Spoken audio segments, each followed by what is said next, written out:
ఎన్నికల్లో గెలిచినంత ఈజీ కాదు ఆ పార్టీలో పదవులు దక్కడం. అదృష్టం కలిసొస్తే సామాన్యుడు కింగ్ అవుతాడు. లక్ లేకపోతే కింగ్ లాంటి నేత కిమ్మనక గమ్మునుంటాడు. అలాంటి చోట రాష్ట్ర అధ్యక్ష పీఠం విషయంలో ఆయన పేరు దాదాపు ఖరారైనట్టే కనిపిస్తోంది. అయితే అందరి ఆమోదంతో, అందరి మద్దతుతోనే ఆ సీట్లో కూర్చోవాలని ఆశిస్తున్నారు ఆ సీనియర్ నాయకుడు. అందుకోసం చిక్కటి స్కెచ్తో చక్కటి ప్లాన్ వేసి ముందుకు వెళుతున్నారు. వాకిట్లోకి వచ్చి గడపలోకి రాకుండా వెళుతున్న పదవిని ఈసారి ఒడిసి పడతానని సంకేతాలిస్తున్నారు. ఇంతకీ ఎవరా నేత, ఏంటా కదా? తెలంగాణ బీజేపీ సంస్థాగతంగా ఎన్నికలు పూర్తి చేసుకుని చాలా రోజులైంది. అయినా రాష్ట్ర అధ్యక్ష పదవి విషయంలో మాత్రం ఎటూ తేల్చుకోలేకపోతోంది. ఈ జాబితాలో చాలా మంది పేర్లు వినిపిస్తూనే ఉన్నాయి. కానీ కార్యం ముందుకు కదలడం లేదు. సరిగ్గా ఇదే సమయంలో మల్కాజ్గిరి ఎంపీ ఈటెల రాజేందర్ బల నిరూపణకు సిద్ధమైనట్టు తెలుస్తోంది. రాష్ట్ర పార్టీ అధ్యక్ష పదవి ఆశావాహుల జాబితాలో ఈటెల పేరు బలంగా వినిపిస్తోంది.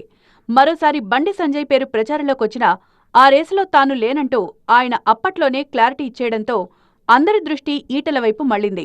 అయితే అదిగో ఇదిగో అనడమే తప్ప పదవి విషయంలో క్లారిటీ ఇవ్వడలేదు హైకమాండ్. అందుకే బీసీ ముదిరాజ్ బిడ్డగా తన బలమేంటో బలగమేంటో హైకమాండ్ పెద్దలకు చూపించే ప్రయత్నంలో ఈటెల రాజేందర్ ఉన్నట్లు తెలుస్తోంది.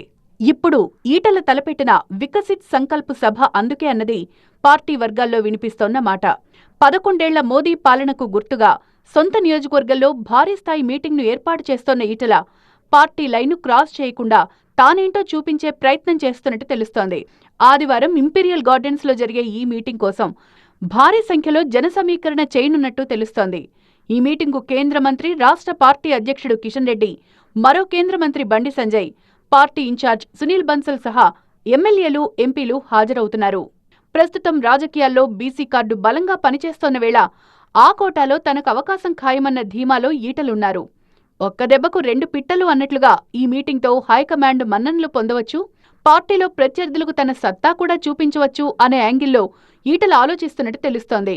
కిషన్ రెడ్డి, బండి సంజయ్లతో పాటు పార్టీ ఎంపీ, ఎమ్మెల్యేలందరినీ పిలవడం ద్వారా అందరి మద్దతుతోనే అధ్యక్ష పీఠంపై కూర్చోవాలని భావిస్తున్నట్లు స్పష్టమవుతోంది.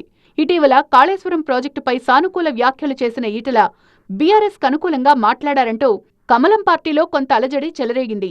ఈటల మీటింగ్ వెనక ఆ డ్యామేజ్ కంట్రోల్ ఫ్యాక్టర్ కూడా లేకపోలేదన్న చర్చ జరుగుతోంది ఇప్పుడు. మరి ఈ మీటింగ్ తర్వాత ఆయన అనుకున్న పని అవుతుందా లేదా అన్నదే ఇప్పుడు సస్పెన్స్.